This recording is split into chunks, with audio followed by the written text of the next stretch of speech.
ada pihak-pihak yang hendak menggunakan bahasa agama, satu, untuk melawan pemerintah yang sah, dua, untuk menggerakkan massa. Mereka nyebutnya people power. Saya vulgar aja nyebutnya Amin Raiso. Tahu Amin Raiso nggak? Pak Amin Raiso, semoga beliau sehat panjang umur ya. Pak Amin Rais ngomong akan melakukan people power.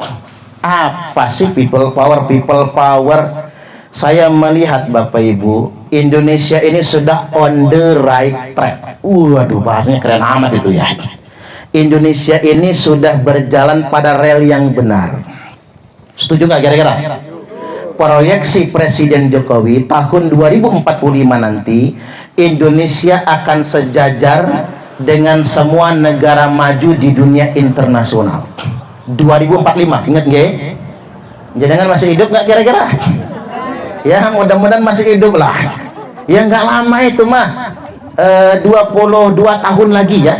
2045 ingat, Indonesia akan sejajar dengan semua negara maju di dunia internasional. Tapi syaratnya cuma dua.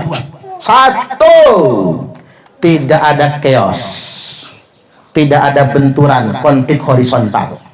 Makanya seruan people power adalah upaya, patut diduga adalah upaya untuk menghambat Indonesia agar maju.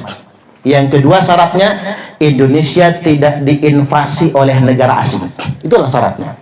Makanya adik-adik, anak-anak muda, daripada Anda terjebak dalam faksi-faksi politik berbenturan satu sama lainnya, saling menjelekkan, pikirkan gimana caranya Indonesia bisa bersaing di dunia global. Setuju gak kira-kira? Ya belajar. Ini masih gadis juga ya? Ya ada 5 gadis nih. Bilang sama teman-temannya, yang 2 ini masih gadis nggak? Waduh, ABG tua ya?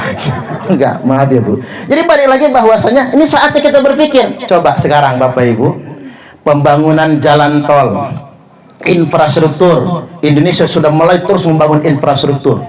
Larangan ekspor nikel, larangan ekspor bauksit, larangan ekspor batu bara, larangan ekspor minyak kelapa sawit. Gara-gara larangan ekspor, kebijakan berani Presiden Jokowi, Indonesia meraup untung besar dan bisa mengontrol perekonomian internasional. Makanya kita harus maju, jangan mau dipecah belah. Percayalah, begini sajalah, Presiden terpilih 2024 nanti sudah ditakdirkan oleh Allah. Juga kira-kira beda pilihan itu aja, tapi jangan mau diadu domba, jangan mau dibentur-benturkan, apalagi dengan bahasa people power tadi itu ingin merusak stabilitas, itu ingin mengacaukan. Nah, saya ingin tambahkan, tegaskan pada kesempatan kali ini, apa bahayanya apalagi menggunakan bahasa agama. Kita sudah punya pengalaman pahit.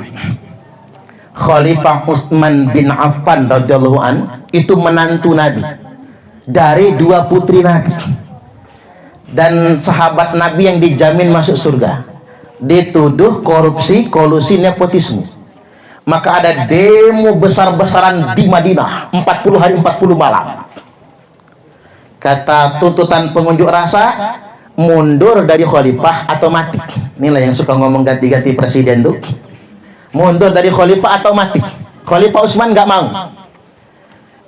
Pas malam ke-40 orang manjat dinding rumahnya, Khalifah Utsman sedang sholat tahajud, ditungguin. Lalu baca Al-Quran, ditarik janggutnya, ditikam lehernya, dan ditikam ulu hatinya tembus ke belakang. Itu gara-gara demo. Gara-gara demo.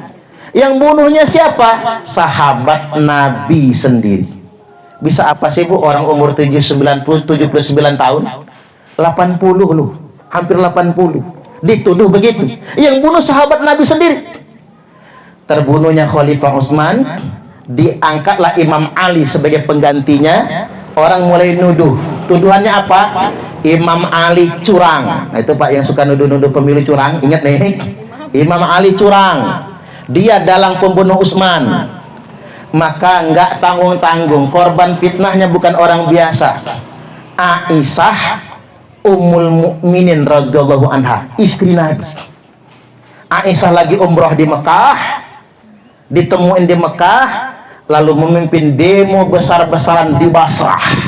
nuntut Imam Ali menghukum pembunuh Khalifah Utsman. Kata Imam Ali, nanti kita konsolidasi dulu, para gubernur baiat dulu dengan khalifah, baru kita tangkap. Tapi itulah tukang fitnah. Akhirnya gubernur Basrah dipanah di jantungnya oleh Jalabah. Jalabah itu siapa? Kalau orang nyebutnya sekarang kelompok teroris, kelompok yang suka mengkafir-kafirkan orang itu. Dipanah pas di jantungnya, pecah perang. Nama perangnya Perang Jamal, karena pakai unta. Korbannya 18.000 sahabat Nabi meninggal dunia. Itu Islam semua loh, bukan perang sama orang Quraisy, bukan. Perang saudara. Dari kubu pemerintah 3.000, dari kubu oposisi 15.000. Perang saudara pertama dalam sejarah Islam. 6 bulan kemudian terjadi demo lagi, yang mimpin demonya Muawiyah. 80.000 sahabat Nabi dan tabi'in wafat, meninggal dunia. Maksudnya apa? Kita sudah punya pengalaman pahit. Demo mengatasnamakan agama. Demonya berjilid-jilid lagi ya. Demo mengatasnamakan agama, ujung-ujungnya bukan kemaslahatan, tapi ujung-ujungnya yang muncul adalah perang dan perpecahan. Makanya jangan mau diajak demo dan lain sebagainya itu. Baik, satu lagi.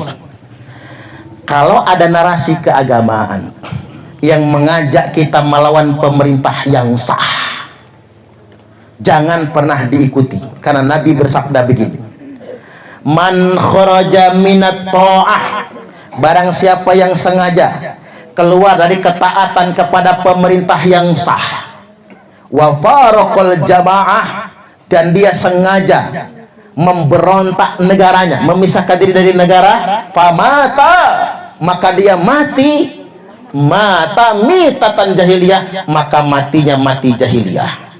Jadi kalau ada orang yang mengatasnamakan agama, walaupun udeng-udengnya jedut pelapon, walaupun janggutnya tekan udel, walaupun jubahnya nyengser di tanah, kalau dia ngajak kita melawan pemerintah yang sah, maka dia sesat dan menyesatkan.